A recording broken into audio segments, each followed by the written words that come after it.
ओम नमः शिवाय। ओम नमो नारायणाय। भक्तों, जब जब पृथ्वी पर अधर्म बढ़ता है, जब जब मनुष्य अपने कर्मों से विमुख होकर केवल भोग में उलझ जाता है, तब तब कोई न कोई कालखंड, तिथि या मास स्वयं भगवान की प्रेरणा से जीवों के उद्धार हेतु अवतरित होता है। इन्हीं दिव्य कालखंडों में माघ मास को पुराणों ने स्वयं भगवान का स्वरूप कहा है। माघः साक्षात हरिः प्रोक्तः स्कंद पुराण। आज की ये कथा उसी रहस्य से आरंभ होती है कि माघ मास केवल एक महीना नहीं, बल्कि तप, त्याग, दान और मोक्ष का चलता फिरता तीर्थ है।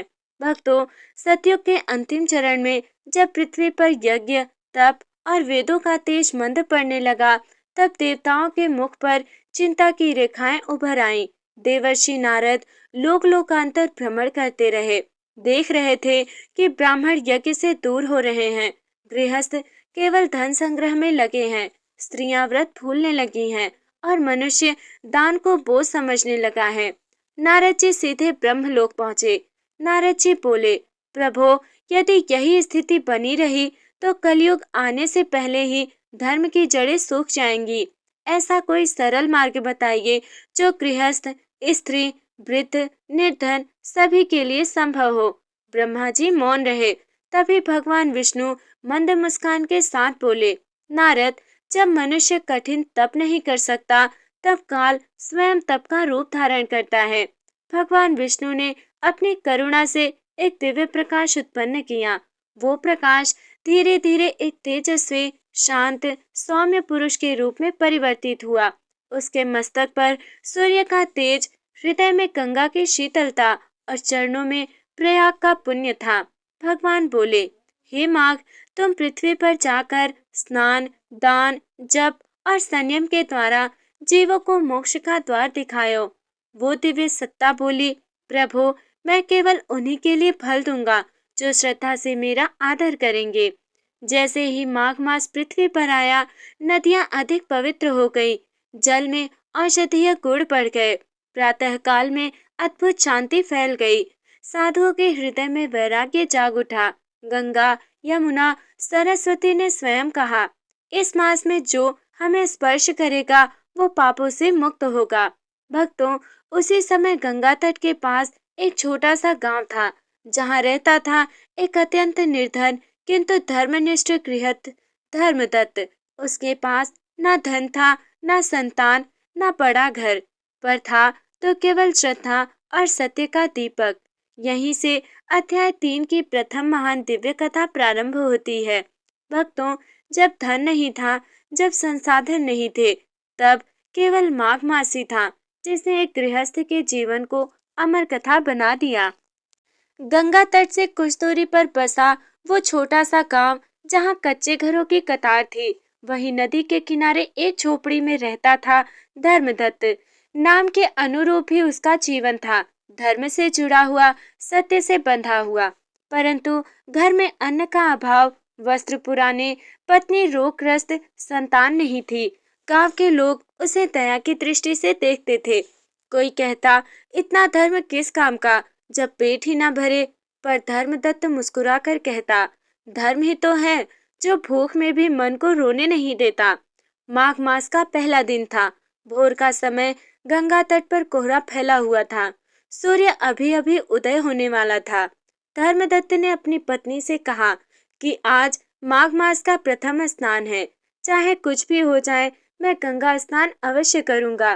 पत्नी ने चिंता से कहा, घर में अन्न है, ना वस्त्र, फिर ये सब क्यों? धर्मदत्त शांत स्वर में बोला, जब सब छिन जाए तब केवल भगवान ही बचते हैं। धर्मदत्त ने गंगा में प्रवेश किया। शीत इतनी तीव्र थी कि सामान्य मनुष्य कांप उठे, पर धर्मदत्त की आंखों से श्रद्धा के आंसू बह रहे थे। उसने हाथ जोड़कर संकल्प लिया, हे माँ गंगे, हे माघ मास, मेरे पास दान को कुछ नहीं, तप को सामर्थ्य नहीं, केवल श्रद्धा है। यही वो भी स्वीकार्य हो तो मुझे धर्मपथ पर बनाए रखना। जैसे ही उसने डुबकी लगाई, गंगा का जल मानो उसे आलिंगन कर गया। उसी क्षण गंगा की लहरें शांत हो गई। आकाश से एक मंद प्रकाश उतरा। धर्मदत्त के हृदय में अद्भुत शांति भर गई। उसे ऐसा लगा जैसे कोई कह रहा हो, तो खाली नहीं है, तो माँ का पात्र है। स्नान के बाद धर्मदत्त गांव लौटा। रास्ते में एक वृद्ध ब्राह्मण मिला, थके हुए, भूखे, कांपते हुए। वो बोला, वत्स, 3 दिन से अन्न नहीं मिला। धर्मदत्त के पास केवल एक सूखी रोटी थी, जो पत्नी ने अपने हिस्से से दी थी। एक पल के लिए उसका मन डगमगाया, पर अगले ही क्षण उसने रोटी ब्राह्मण को दे दी। ब्राह्मण ने रोटी ली, आंखें भर आई। वो बोला, वत्स, माघ मास में जो अपने हिस्से का अन्न देता है, उसके जीवन में कभी अभाव नहीं रहता। इतना कहकर वो ब्राह्मण अदृश्य हो गया। जब धर्मदत्त घर पहुंचा तो देखा, झोपड़ी में अन्न भरा था। पत्नी स्वस्थ लग रही थी। घर में दिव्य सुगंध थी। पत्नी बोली, स्वामी, ये सब कैसे? धर्मदत्त ने उत्तर दिया, ये माघ मास की कृपा है। भक्तों, जहाँ मनुष्य सोचता है अब कुछ नहीं बचा, वही माघ मास कहता है अब सब कुछ शुरू होगा। उसी समय जब पृथ्वी पर धर्मदत्त अपने छोटे से घर में माघ मास की कृपा अनुभव कर रहा था, स्वर्ग लोक में एक अद्भुत घटना घटी। इंद्र सभा में देवता एकत्र थे। इंद्र सिंहासन पर विराजमान, ब्रह्मा जी ध्यानस्थ, नारद जी वीणा थामे, सूर्य, चंद्र, वरुण सब उपस्थित थे। अचानक नारद जी ने वीणा रोक दी। उनका मुख तेज से दमक उठा। नारद जी बोले, देवों, आज पृथ्वी पर एक साधारण गृहस्थ ने ऐसा कर्म किया है जो बड़े बड़े तपस्वियों के लिए भी दुर्लभ है। इंद्र ने आश्चर्य से पूछा, नारद, वो कौन है जिसने हमें यहाँ विचलित कर दिया? नारद मुस्कुराए, उसका नाम है धर्मदत्त। ना उसके पास धन है और ना ही वैभव, फिर भी उसने माघ मास में अपने हिस्से का अन्न दान कर दिया। ब्रह्मा जी ने नेत्र खोले, उनकी वाणी गूंजी, जो माघ मास में स्नान, दान और संयम को हृदय से अपनाता है, वो सृष्टि के नियमों को भी परिवर्तित कर देता है। देवता मौन हो गए। उसी क्षण कैलाश से एक दिव्य संकेत आया। महादेव की गूंजती हुई वाणी, धर्मदत्त की परीक्षा अभी पूर्ण नहीं हुई है। देवगण चौंक गए। धरती पर अगली सुबह गांव में घोषणा हुई, राजा स्वयं आज गंगा तट पर माघ स्नान हेतु पधारेंगे। गांव में उत्साह था, पर धर्मदत्त के लिए ये दिन परीक्षा का दिन बनने वाला था। राजा गंगा तट पर पहुंचे। स्नान के बाद उन्होंने घोषणा की कि जो कोई माघ मास में सत्य और धर्म का पालन करता हो, वो मेरे समक्ष आए। धर्मदत्त कांपते चरणों से आगे बढ़ा। राजा ने पूछा, तेरे पास क्या है जो तू स्वयं को धर्मात्मा कहता है? धर्मदत्त बोला, महाराज, मेरे पास केवल सच्चा हृदय है। सभा में हंसी गूंज गई। राजा ने कहा, यदि तू सच्चा है तो आज अपने घर का सारा अन्न राजभंडार को दे दे। क्षण भर को धर्मदत्त का हृदय कांपा। उसकी पत्नी, उसका भविष्य सब आंखों के सामने आ गया, पर अगले ही पल उसने कहा, महाराज, अन्न मेरा नहीं, प्रभु का है। जैसे ही धर्मदत्त ने अन्न सौंपा, आकाश से पुष्प वर्षा हुई। गंगा की लहरें तेज हो गई। राजा के चरण टगमगा गए। राजा ने प्रणाम किया, मैंने एक रत्न पहचान लिया है। फिर राजा ने घोषणा की कि धर्मदत्त को ग्राम दान, कर्म मुक्त भोजन और सम्मान का आसन मिलेगा। पर धर्मदत्त ने कहा, महाराज, मुझे केवल माघ मास में गंगा स्नान की स्वतंत्रता चाहिए। राजा की आंखें भर आईं। भक्तों, जिसे संसार तुच्छ समझे, वही माघ मास में देवताओं का प्रिय बन जाता है। धर्मदत्त उस रात गंगा तट से लौटकर गहरी निद्रा में चला गया, पर ये साधारण नींद नहीं थी, ये ईश्वरीय स्वप्न था। उसने देखा एक धुंधली सी भूमि, जहाँ न दिन था और न ही रात। वहाँ कुछ आकृतियां खड़ी थीं, शांत, गंभीर और प्रतीक्षारत। अचानक एक वृद्ध पुरुष आगे आए, मुख तेजस्वी, वाणी करुणामयी। वत्स धर्मदत्त, क्या तुम हमें पहचानते हो? धर्मदत्त कांप उठा। आप कौन हैं? वृद्ध बोले, हम तुम्हारे पित्र हैं। वे बोले, पृथ्वी पर हमारे लिए श्राद्ध करने वाला कोई नहीं बचा था। हम पितृलोक में तृप्ति की प्रतीक्षा में भटकते रहे। धर्मदत्त की आंखों से अश्रुधारा बह निकली। पितरों ने कहा, तुमने अनजाने में माघ मास में गंगा स्नान, दान और संयम किया। उसी पुण्य से हमें मोक्ष का मार्ग मिला है। स्वप्न में आकाश गूंजा ब्रह्मा जी की वाणी कि जो जीव माघ मास में बिना कामना पुण्य करता है, उसके पितर स्वतः तृप्त हो जाते हैं। पितरों ने धर्मदत्त के मस्तक पर हाथ रखा। वत्स, तुम्हारे वंश में अब कोई भी अकाल मृत्यु नहीं होगी। तुम्हारे कुल में धर्म, दया और संतति सदा बनी रहेगी। धर्मदत्त जाग उठा। उसकी आंखें नम थी। गंगा तट से मंद सुगंध आ रही थी। आज गंगा और भी पवित्र लग रही थी। उसने अपनी पत्नी से कहा कि आज मुझे ज्ञात हुआ कि माघ मास केवल व्रत नहीं, ये पितरों से संवाद का मार्ग है। पत्नी ने दीप जलाते हुए कहा, तो आज से हमारा हर कर्म ईश्वर को समर्पित होगा। दोनों ने गंगा में स्नान किया। धर्मदत्त बोला, हे गंगे, जब तक जीवन है माघ मास में तेरा स्मरण करता रहूंगा। भक्तों, जिस घर में पितरों की तृप्ति होती है, वहां दरिद्रता स्वयं बिता लेती है। माघ मास की शीतल संध्या थी। सूर्य अस्त हो चुका था, पर गंगा तट दीपों की पंक्तियों से जगमगा रहा था। धर्मदत्त और उसकी पत्नी आज विशेष संकल्प लेकर आए थे कि आज हम एक नहीं 108 दीप गंगा मैया को अर्पित करेंगे। जैसे ही दीप गंगा की धारा में बहे, लहरों में अद्भुत चमक आ गई। ऐसा प्रतीत हुआ मानो स्वयं गंगा मुस्कुरा उठी हो। उसी समय एक वृद्ध ब्राह्मण वहां आ पहुंचे। वस्त्र साधारण पर मुख तेजस्वी। उन्होंने कहा, वत्स, क्या कोई भूखे को भोजन देगा? धर्मदत्त बिना रुके बोला, प्रभु, आज जो कुछ है आपका ही है।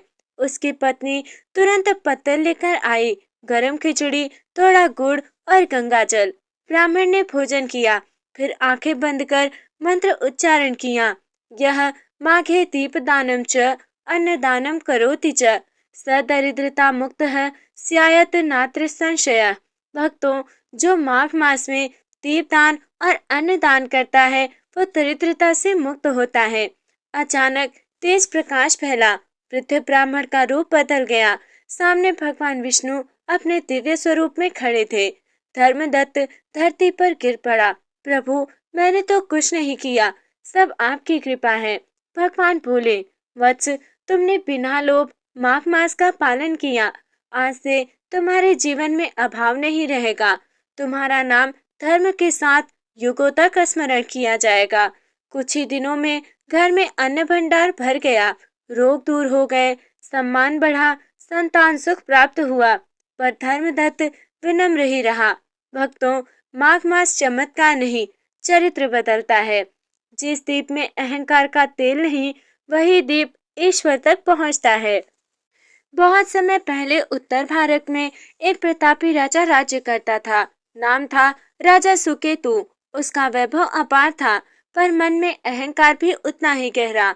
माघ मास आया। नगर में गंगा स्नान, दीपदान, अन्नदान, ब्राह्मण सेवा, सब और धर्म का वातावरण था। पर राजा ने हंसते हुए कहा, ये सब गरीबों के कर्म हैं, राजा को इनसे क्या लेना। एक दिन एक सिद्ध महात्मा राजसभा में आए। उन्होंने राजा से कहा, राजन, माघ मास का अपमान पतन का कारण बनता है। राजा सिकोती हंस पड़ा। यदि माघ मास इतना ही महान है, तो मेरे राज्य में मुझे क्यों नहीं रोक पा रहा। संत बोले, राजन, समय आने पर धर्म स्वयं उत्तर देता है। कहकर वे चले गए। उसी रात आकाश में बादल घिर आए। अशुभ स्वप्न दिखे। राजमहल में दीप बुझने लगे। राजा घबरा उठा।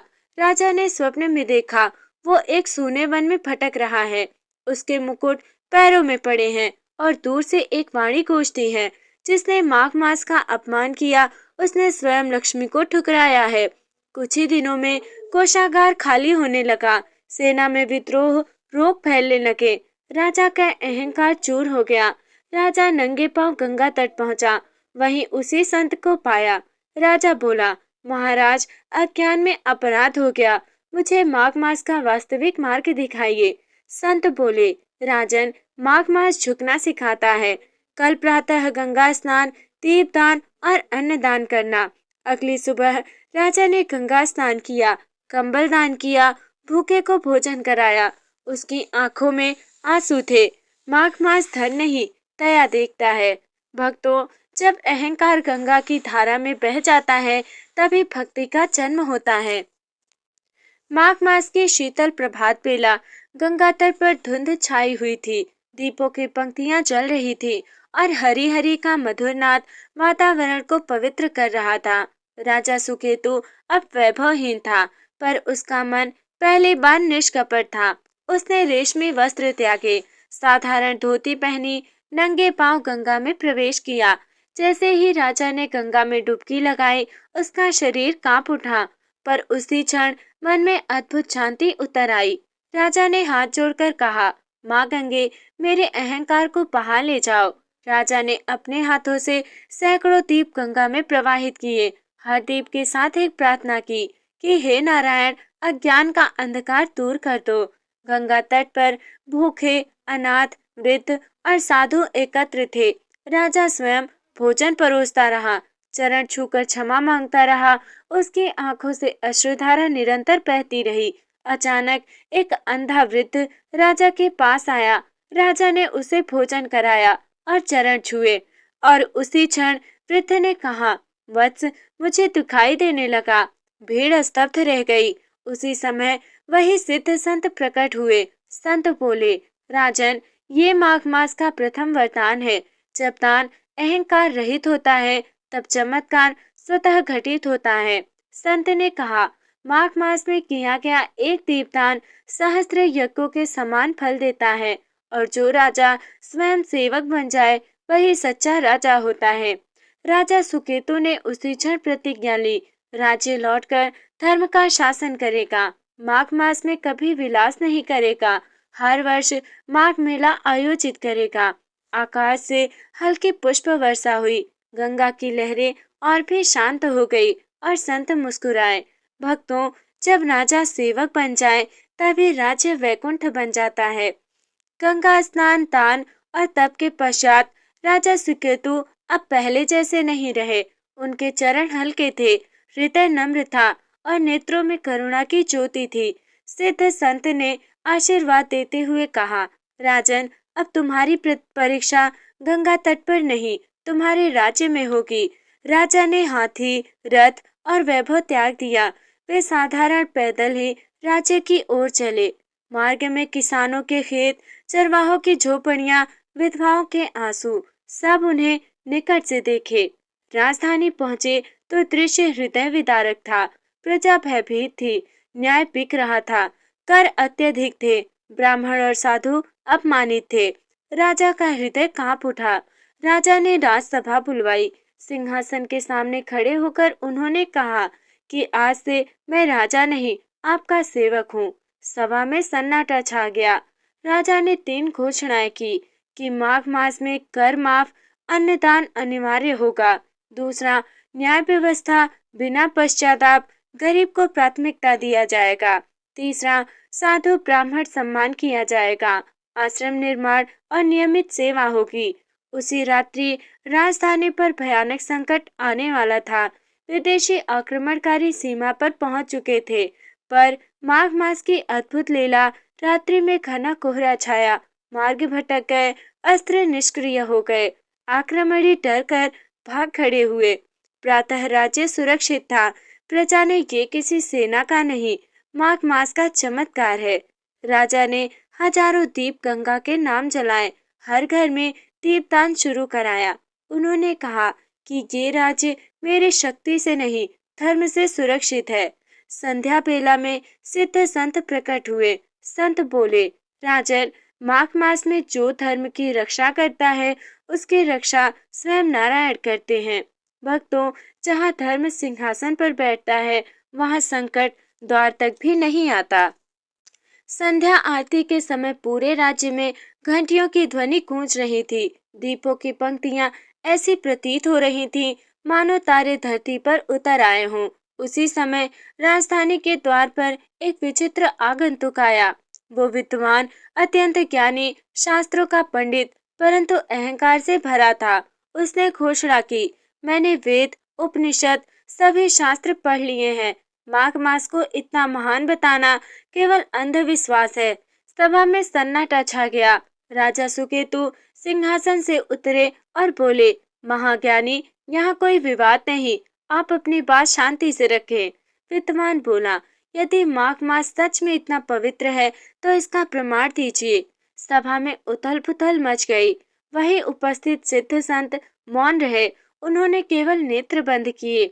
अचानक गंगा की लहरों में असामान्य हलचल हुई। जल से दिव्य प्रकाश निकला। संत ने नेत्र खोले और कहा, हे विद्वान, माघ मास का रहस्य शास्त्रों में नहीं, समर्पण में है। उन्होंने आगे कहा, जो माघ मास में अहम त्याग देता है वही सत्य को जान पाता है। विद्वान ने आंखें बंद की।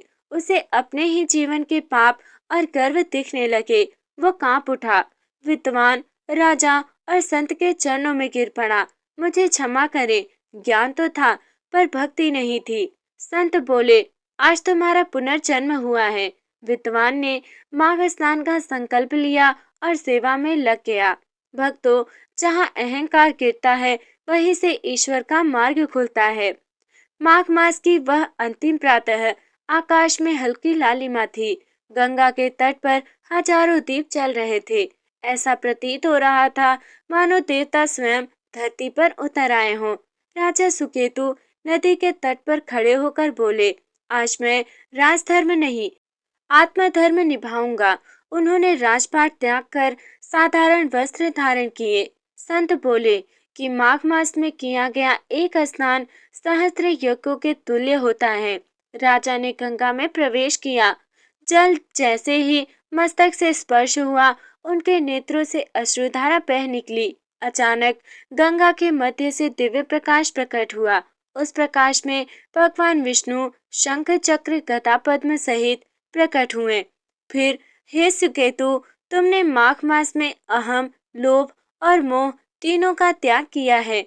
जो भी जीव माघ मास में दान, स्नान और ध्यान करता है वो मेरे धाम को प्राप्त करता है। भगवान बोले, तुम्हारा राज्य सदा धर्म में रहेगा।